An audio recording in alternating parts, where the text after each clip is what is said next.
Alright, guys. Although I do not believe that Eddie Hearn is being sincere when it comes to what he's putting out in the media, that he is trying to get his fighter Joshua versus Wilder to happen this year. Although I think that is not truthful, and I think that he really is trying to have the fight happen later on because he wants to make as much money as possible with this fight. I will say this, okay? Eddie Hearn knows how to put good fight cards, and he knows how to style up good fights, okay?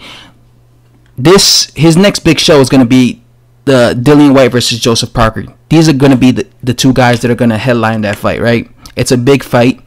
If you look at the undercard, I think the undercard is a good undercard. It's going to start off the fight with Conor Benn versus Cedric Peynaud. Now, I saw the first Conor Benn versus Cedric Peynaud fight, and that was a really good fight. Now, Conor Benn is a prospect. He is the son of Nigel Benn. But I saw that fight, and I thought that was a good fight. I thought that was an entertaining fight. I thought that was the most competitive fight that Conor Benn had ever had up to that point. A lot of people felt that Conor Benn actually lost against Cedric Peynaud. As you remember, he was dropped, I believe, twice, or was it once? It was a really exciting fight. And they gave it to Conor Benn. And some people felt that Cedric Peynaud actually won, and they felt like he got a gift decision, Conor Benn. I think that's a good fight. That's a rematch. I think that's a fight that should happen, because if they never fight again, for the rest of Conor Benn's career, they're going to always go back and say, but you got a gift decision against Cedric Peynaud. So I think that's a good fight for Conor Benn to have, to see if he could legitimately defeat Cedric Peynaud. Then you got Joshua Buatsi, I believe you pronounce his name, versus Ricky Summers. This, in my opinion, is a pushover fight for Joshua Buatsi. Joshua Buatsi should beat him, but I'm not really mad at this fight because Joshua Buatsi is a prospect. I don't think he has more than 5 fights, so I'm not going to sit here and criticize Joshua Buatsi versus Ricky Summers. Now, if you're Anthony Yarde and you have 15 pro fights and you're fighting somebody like Ricky Summers, yeah, I'm going to criticize him. But again, Joshua Buatsi is a prospect. Then you got Derek Chisora versus Carlos Takam. I think that's a great fight. I really like the style matchup between Derek Chisora and Carlos Takam because I just think it's a good fight. I think Carlos Takam is a better fighter than Derek Chisora. That's what I'll say right away. I think Takam is the better fighter. And I think Derek Chisora is past his best. I think Derek Chisora is really on the slide now, so I'm definitely favoring Takam. But I think style-wise is a good matchup because Derek Chisora brings pressure, and they're both short heavyweights. They're both 6 feet tall, so they're gonna be right, looking at each other eye to eye. And normally when Carlos Takam fights short heavyweights who come forward, normally it ends up being a good fight. So I like that fight. So I think that's a good fight. I'm not hating on that fight, Carlos Takam versus Derek Chisora. Then you got Katie Taylor defending her belts against a girl named Kimberly Connor.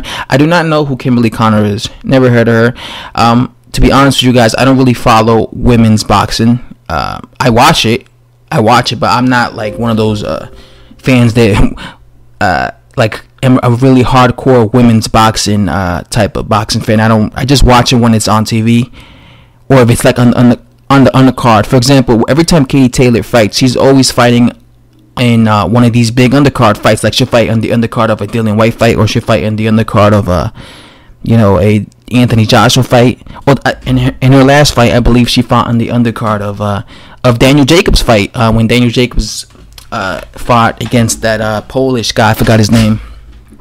I believe Katie Taylor fought on the undercard. So yeah, Eddie Hearn always has her fighting on the undercards. But yeah, this should be a good fight. Katie Taylor, to me, she's exciting. I'm never bored watching Katie Taylor because she brings the fight.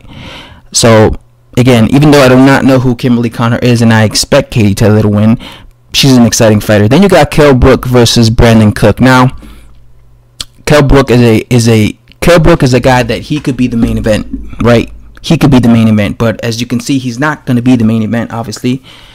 He's going to be the co-main event. But Kell Brook could be the main event in any, because like I said, he's normally the main event, but he's going to be facing a guy I never heard of. Now, this is the only fight, if in this entire card, the only fight that I don't like is Kell Brook versus Brandon Cook, and that's just because I've never heard of Brandon Cook. I've never heard of this guy. So that's the only fight that I don't like. If Kell Brook would have been fighting somebody that I heard of, then I wouldn't have a problem with it. Let's say Kell Brook would have been fighting even somebody like a Lamont Peterson. Well, he's fighting at 154 now, so even so, let's just say somebody like James Kirkland. Let's say Kell Brook would have been fighting James Kirkland, who fights at 154. I would have been more happy with that fight than somebody like Brandon Cook, because I've never heard of Brandon Cook. I don't know who this guy is. So this is the only fight I do not like, because, again, normally when you put top fighters in there with guys that you never heard of, that's normally an easy job for the top fighter. It's normally a pushover. It's kind of like this last weekend we had Errol Spence Jr. versus that Ocampo guy, and look at what happened. Nobody ever heard of that Ocampo guy, and Ocampo got destroyed in like 30 seconds. That was a 1-round knockout for Errol Spence Jr.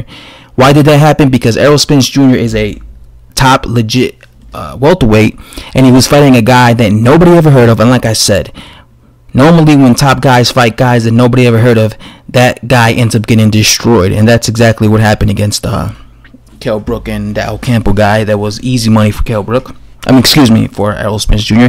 And now I believe this is going to be the same case with Kell Brook and Brandon Cook.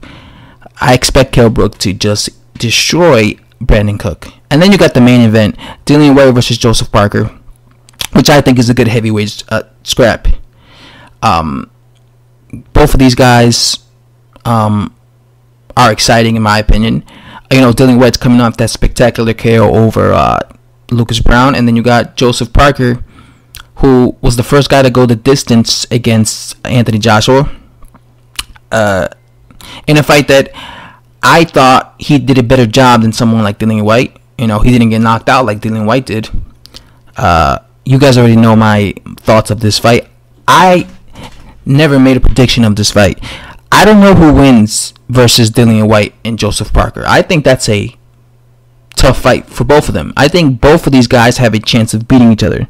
The only thing I'm really certain of is that I believe that Dillian Whyte cannot knock out Joseph Parker, because I'm really high on styles when it comes to like looking at styles. And if somebody like Anthony Joshua, who is a better talent, who has better boxing technique than someone like Dillian Whyte, if somebody like Anthony Joshua couldn't be accurate enough with his punches, with his punching combination to knock out somebody like Joseph Parker, if somebody like Joshua couldn't do that, then there's no way Dillian Whyte would be able to do that, because Dillian Whyte isn't as technically gifted as someone like AJ.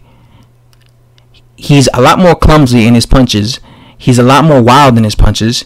He's not as accurate. And even someone like Andy Ruiz. Andy Ruiz also at the distance with Joseph Parker. Andy Ruiz is he has faster hand speed than Dillian Whyte, and he cannot pin down Joseph Parker. This is why I'm very confident that Joseph Parker will be able to go the distance. Again, I'm not saying he's going to beat Dillian Whyte, but what I am saying is whatever happens in this fight, whether Joseph Parker wins or loses against Dillian Whyte, I'm very confident that it's going to end with the fight going the distance. I don't see Dillian Whyte being able to pinpoint someone like Joseph Parker, because again, guys like Andy Ruiz and guys like Anthony Joshua, in my opinion, were better technical fighters and better with their combinations and better with being able to land, and they couldn't take out Joseph Parker. But someone like, so that's why I don't believe Dillian Whyte will be able to do it. He's a lot more wild. Anyway, guys, overall, this fight card I think is a good fight card.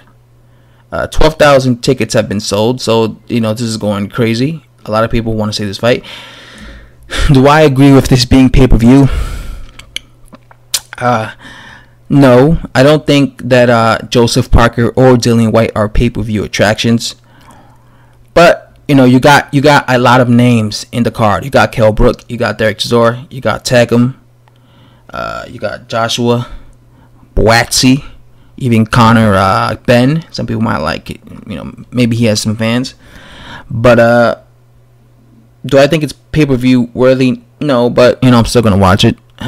But yeah, and that's all I have to say. Just my thoughts on this undercard. Thanks for watching.